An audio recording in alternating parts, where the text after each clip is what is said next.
not as tough as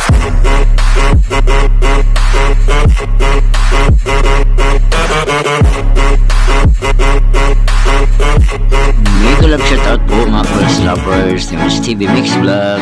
Ayun naman po dito po sa aming pamamahay dito sa Pasinaya Homes.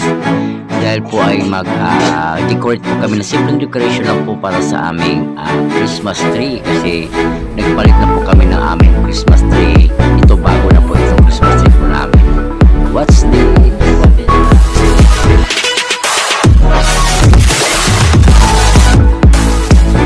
ito po yung Christmas tree po namin kasi matagal na po talaga namin balak talaga na mag-upgrade ng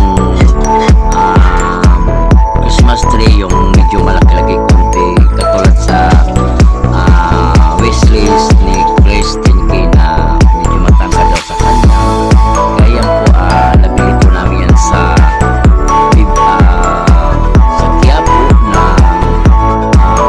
ang price niya is 750 pero nakuha po namin 600 dahil sa panahon kasi ngayon pag ganito kang araw bumili bago mag Christmas medyo makakatawad ka pa ng presyo po ng Christmas tree. Pero pag malapit na po yung Christmas, pag bibili po kayo ng Christmas tree talaga medyo may kamahalan na. So bababa naman yan pagdating ng after ng New Year gano'n sa January. Pero itong kasagsagan kasi ng pamimili ng mga tao kasi naghahanda sa Pasko, so makikita mo talaga na yung mga tao talaga is mahilig po talaga sa tawaran ng mga presyo ng bilihin. So kasi may nag-tip din sa akin na yung kakilala ko rin nagtitinda sa mga ganong bagay daw na yan, mga Christmas tree, tataasan daw yan ng presyo din.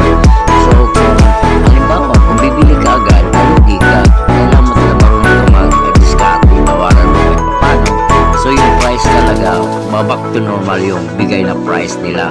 So hindi kagaya ng sa mall na kung ano man actual na SRP nila yung price, yun talaga yung presyo ng kanilang paninda. Pero dito po sa Quiapo marami tayong mga diskarte na pwede nating i-apply. So kailangan natin tawaran hanggat maaari kasi papayag din naman yan kalaunan kung halimbawa man is mag-explore ka pa, maghahanap ka pa ng ibang mga klase ng mga bilihin. Pero mawais din po yung mga tindera. So sige, payag na kami ganitong ganyan mga presyo na yan. Pero yung bigay na price niyan hindi pa rin sila logi kasi sabi kasi lang kakilala ko magbibigay sila pero pa rin sila kumikita pa rin sila kahit 50 pesos. Hindi talaga yung tumbok yun sa presyo na yung halaga ng Christmas tree. Kaya sabi namin kami kasi nag-try lang naman po kami magtawad o tawaran po namin kasi nga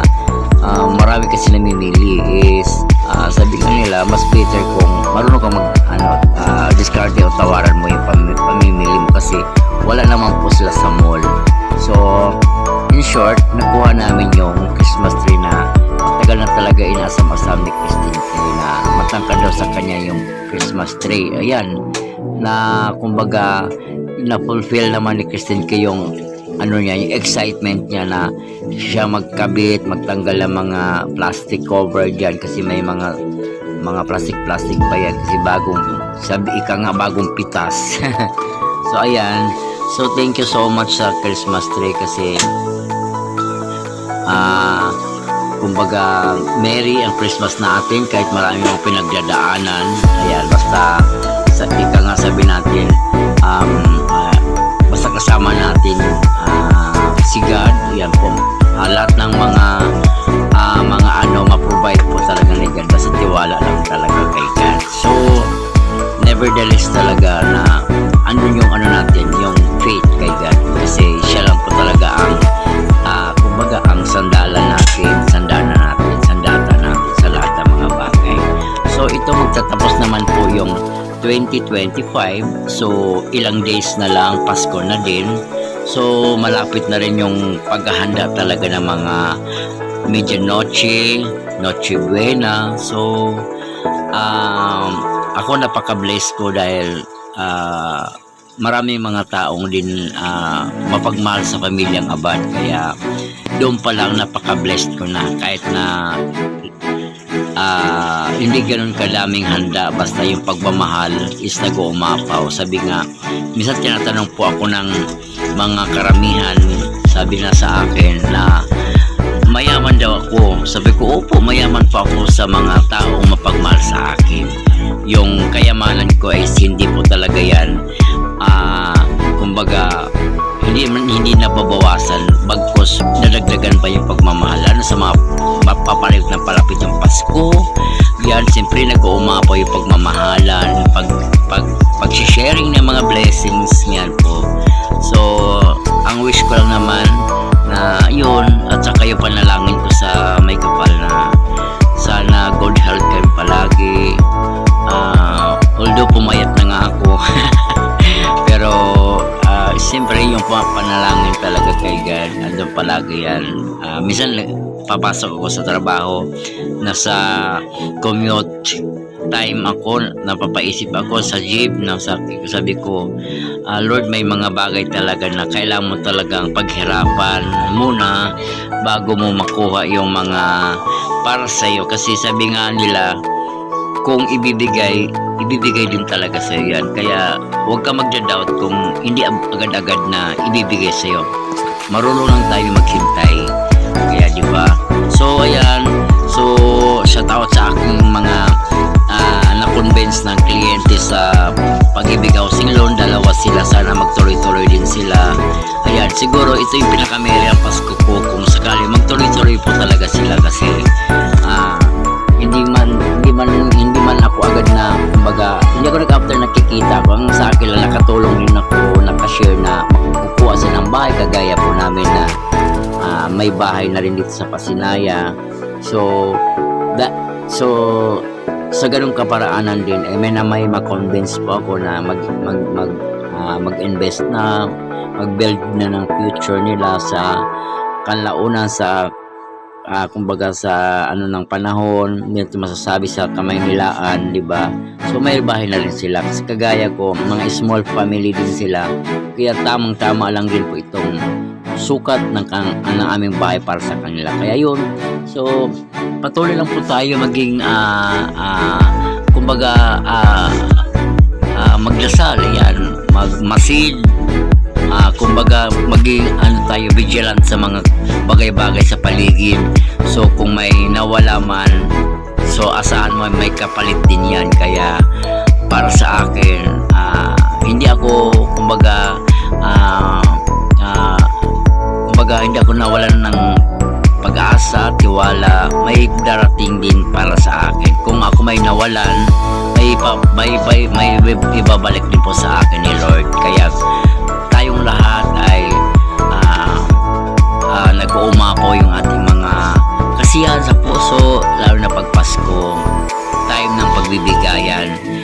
Sabi nga nila, sharing is the best. Sa lahat ng mga kagaya natin mga Pinoy na talagang pangmalawakang selebrasyon ng Kapaskuhan.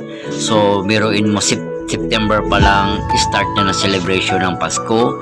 So dito lang sa Pinas po yan, yung mahabang Pasko po talaga na idinaraos tuwing itong Kapaskuhan po talaga. Kahit na sabihin natin na wala man tayong mga hapagkainan na mas masarap, kagaya lang sa akin nung kabataan ko is wala yung hamon, wala yung mga quesilibola, pero pagkos punong-puno kami ng pagmamahal.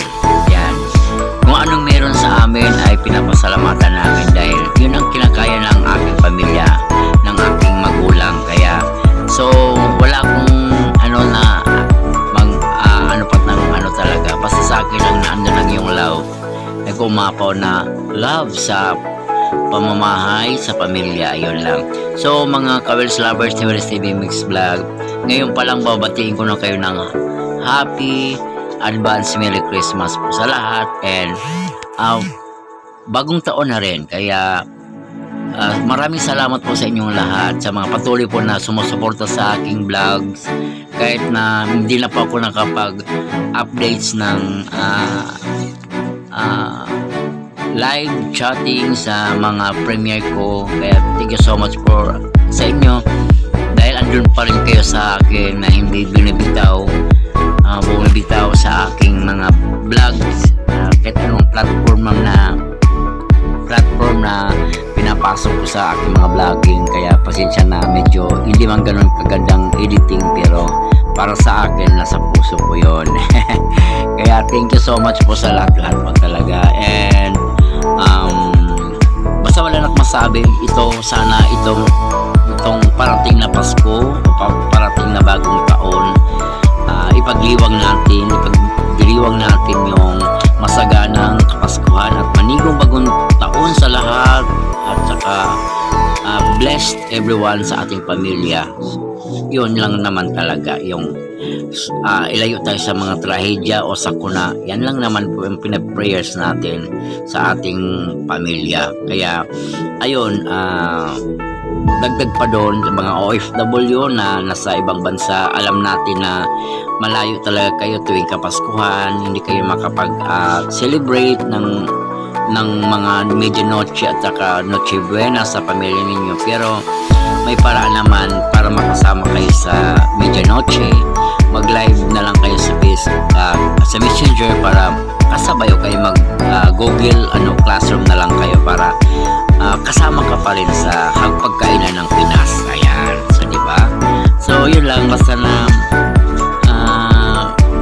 healthy palagi tayo. Ayan, saka sa kahit maliit na mga blessings, kailangan natin magpasalamat sa may kapal, kasi siya po talaga ang ating lahat ng ating mga sinasandalan. Ayan.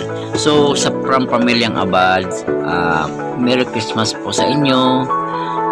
Tsaka ayun, basta lang akong masabi kasi nagiging ako sa sinasabi ko pag Kapaskuhan, kasi kahit man ako hindi sila sa Pinas, pero tuwing Pasko at saka New Year, halos hindi ko talaga nakakasama ang nanay ko. Kaya yun, medyo ayun din, yung pinakaano kasi medyo malayo-layo din sa amin, pero God knows na malamal ko kayo lahat.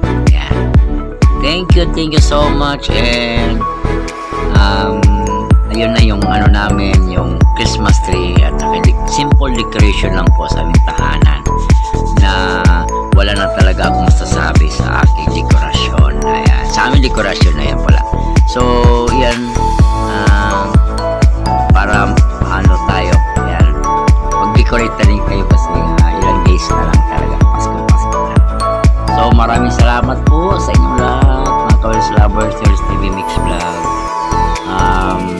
Merry Christmas and Happy New Year po sa lahat. Thank you so much and see you for the next vlog. God bless po.